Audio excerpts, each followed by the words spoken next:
What's going on, everybody, and welcome to the Book Binge once again. This week, we're doing my November book haul. Now, this one's going to be a little bit different than normal because oftentimes I have a stack of physical books, and maybe occasionally I'll have something else extra that is not really a physical book, that's like an ebook or something like that, that I maybe decided to pick up. This time, it's going to be primarily focused on the not physical books, or basically the first time. I have a very heavy bias towards the others for this haul, but I don't really have that much else to say.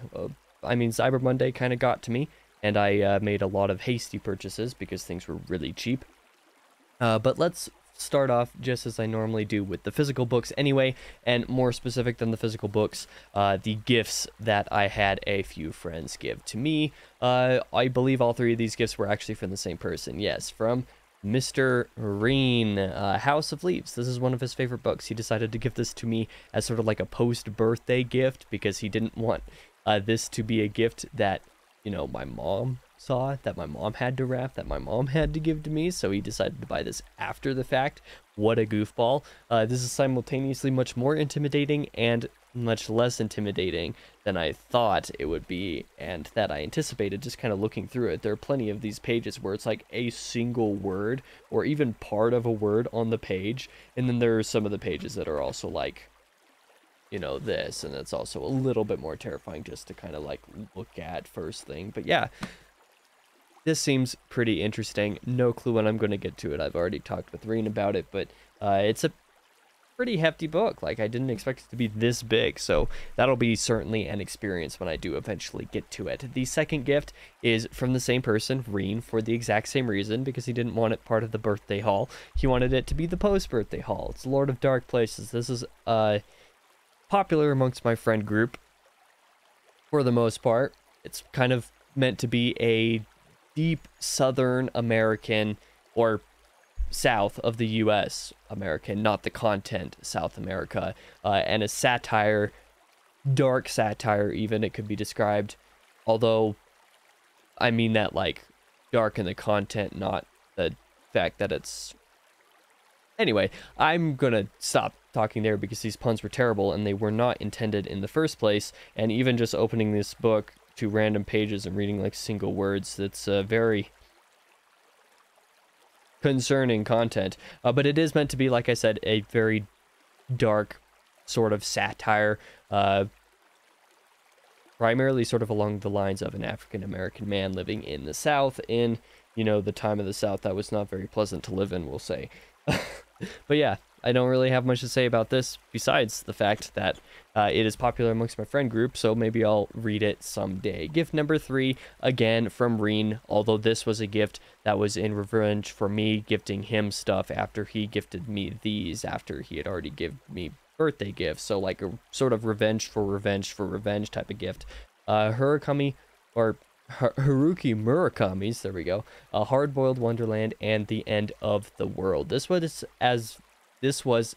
advised to be a better starting point for Murakami over, you know, 1Q84 that I have on the shelf down there that you actually can't see. And I also... So I feel like I guess I'm going to consider reading this before I get to 1Q84, but also because it's only like 400 pages, where that one's like 1,300 pages. But that one's also like a trilogy, so 1,300 pages divided by 3 books is not much more than 400 pages a piece anyway. But this, I thought, I was under the impression before I got it actually that this was literally just a collection of 2 short novels, but it seems like it's slightly deeper than that, kind of like the other book seems to be, because the chapters in these 2 novels seem like they interchange, and you can kind of tell, firstly, because of how they're listed in the table of contents. Some of them are, you know, they go back and forth between being italicized and not, and all of the ones that aren't italicized are lists of 3 things, whereas, you know, the ones that aren't italicized are more like normal chapter titles. So I'm feeling like these are gonna be two separate novels, quote unquote, that sort of interweave over the course of the read. But who knows? That could just be my pure speculation. and it could be entirely wrong. As for the physical books that I bought myself, I actually only bought these two to, kind of pad out a little bit of this book haul when I recorded it, because I did this before Cyber Monday and I was not anticipating picking up ebooks or audiobooks for Cyber Monday. So I did finish up my collection for the Asian Saga. So a pretty nice set here. That's Noble House, the 5th book chronologically. Ginormous. I think this is the longest one of them, 1,200 pages nearly, whereas I think the next longest one after is like 1,150, which I believe is Shogun, actually. Maybe it's Gaijin, I don't remember. And then Whirlwind, which I did not realize before, seeing the first like 3 words on the back here, that this takes place in Iran, where everything else takes place in not necessarily the more stereotypical parts of Asia, but the parts that I feel like more people tend to think of as Asia, because Iran's more Middle East than it is Asia, at least in my sort of Western thinking.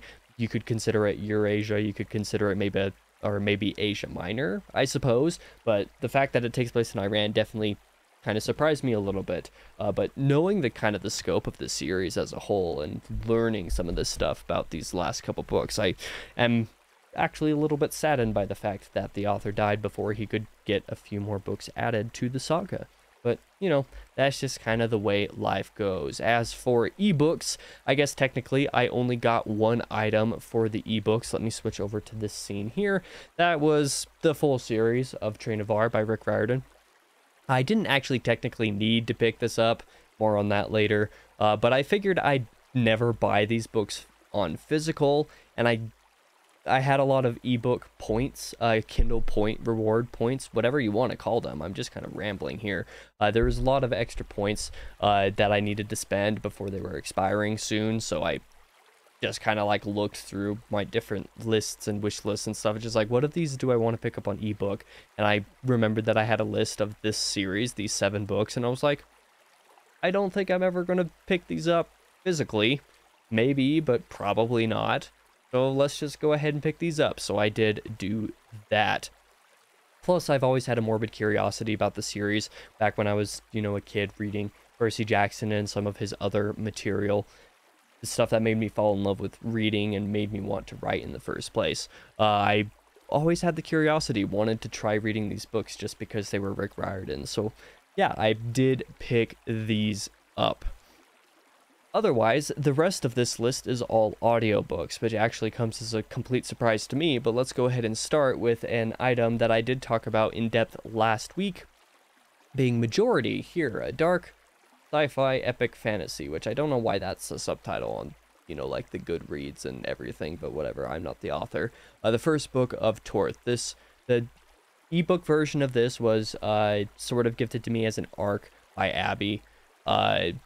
She emailed me about it, and I got that several months ago, and I basically told her, I'll read it, but I can't guarantee how much of a priority it's going to be, or when I'll finish it, or when I'll review it, or anything like that. She was like, okay, yeah, that's fine, and I'm like, okay, yeah, I'll take it.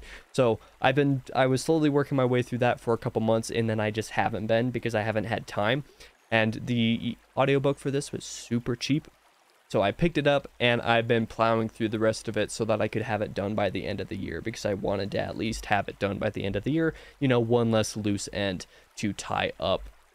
So I only have a little over an hour and a half, I think, at the speed that I'm going at, about 2 hours of the actual audiobook itself left. So that is super encouraging. Maybe I'll do more audio more often as time goes on. Next, I did pick up The Luminaries by Eleanor Catton. Really, I don't know too much about this book, other than I have a couple friends who really enjoy it. One in particular, Tokyo, loves this, and she says that part of the enhanced love for the book is because of the audiobook. And again, this was like I want to say this was like barely $3, so I was like, sure, I'll just do this. And then this is kind of like item 2.5, I guess. This is one that I picked up the last month, but it's one that I picked up several months ago when I was canceling my Premium Plus membership. Back then I had a few extra credits, so this was the Ties That Bind trilogy by Rob J. Hayes was one that I just picked up with one of those credits just because I had a credit to spend. Because yeah, I'm including some of my audio items in this list of audiobook items that I never acquired, that I acquired before but never actually talked about in a book haul for some reason. So yeah, those were a couple of those. Next up is a lot of items that I've just kind of grouped together for, you know, the sake of ease. It's kind of hard to actually organize these very well for basically any reason, because for whatever reason Audible on the web page won't let me manually, you know, move these to a specific order. But it is the full audio library of Tim Powers. I didn't get all of his books because not all of them have audiobooks, but it is most of his books. This was a heavy recommendation that came from Christopher Rocchio, and he greatly wants Tim Powers to be bigger on BookTube, so I decided to do this just because, you know, I'm not sure if I would ever get to these physical, so why not, I suppose. So that includes the Vickery and Castine trilogy, the, what's it called, the Fault Lines trilogy, and then several standalones such as Declare, Hide Me Among the Graves, Medusa's Web, On Stranger Tides, Anubis Gates, and The Stress of Her Regard. So a couple of these, like The Stress of Her Regard is especially recommended by Rocchio, so I don't know what of these I'll go to next, but there's a chance that I might go ahead and start Alternate Routes in December, just because I'll have time to do it on audio that way, and that one I have from the Premium Plus catalog rather than having actually purchased it. So there's the chance that I'll do that. Next up, I did get what is out of the Witchy series by DJ Butler. So Witchy Eye, Witchy Winter, and Witchy Kingdom. So not too much that I know about these as well. I have the first one on physical to go along with the audio that I got gifted for my birthday from Allie. But Butler is another author alongside Powers that Rocchio wants to get big on YouTube, so this is sort of my effort to take a step towards, you know, being amongst the start of that potentially. So I did pick up that trilogy as is. Next up, I also picked up all of the Sun Eater audiobooks, again for basically no reason, especially since I don't have any plans to actually use these at any point soon. I suppose I should say I didn't actually pick up Ashes of Man yet because the price of it was more expensive than even a credit was, even when it was half off on sale. So I was like, I'll just pick that up with a credit. So that's what I decided to do there. Next up, I got plenty of great courses. All of these are from Kenneth W. Harrell. So there's a big list of them. I'm not going to name all of them, but some of the ones that I'm especially excited about are the Peloponnesian War, Alexander the Great, and then the Era of the Crusades are the ones that I'm most looking forward to. But all of his great courses that are on Audible, I picked up. Next up, item number 6. I suppose I should add that I picked up the most recent, you know, book or two. I don't remember when I actually got the Windrunner, but the Windrunner and Titan of Beleros, the two most recent audiobooks for The Wandering Inn. But I should say all of these in general, because I don't think I've ever actually said I picked all these up in one of these book hauls, so I guess that's just kind of showing that off. And finally, the reason why I technically didn't need to get the ebooks for Train of Ours, because all 7 of these books are on Audible Plus. They're in the Audible Plus library, so you don't actually need to spend credits or money on these. So I grabbed these, I added them to my library because I bought the ebooks, not realizing before I bought the ebooks that they were just kind of there. So that is the haul, basically. Not much else to say to this one. Like I said, it was just going to be a holdover into December after October, but because of Cyber Monday, that kind of changed some things. So we'll just, you know, I'll accept it. I don't know how interesting this video was to watch comparatively, because normally I hold up a bunch of physical books and talk about those rather than stare over here while I'm, you know, talking about the stuff that is on my other monitor in the electronic sphere. But thank you guys for watching nonetheless. If you did, I don't remember what's actually coming out on the channel next week. I don't think anything's coming this Sunday, so I guess I'll just say more Wheel of Time Diaries on Thursday. I don't remember what's coming next otherwise, but thank you for watching nonetheless. I'll be back in the next video.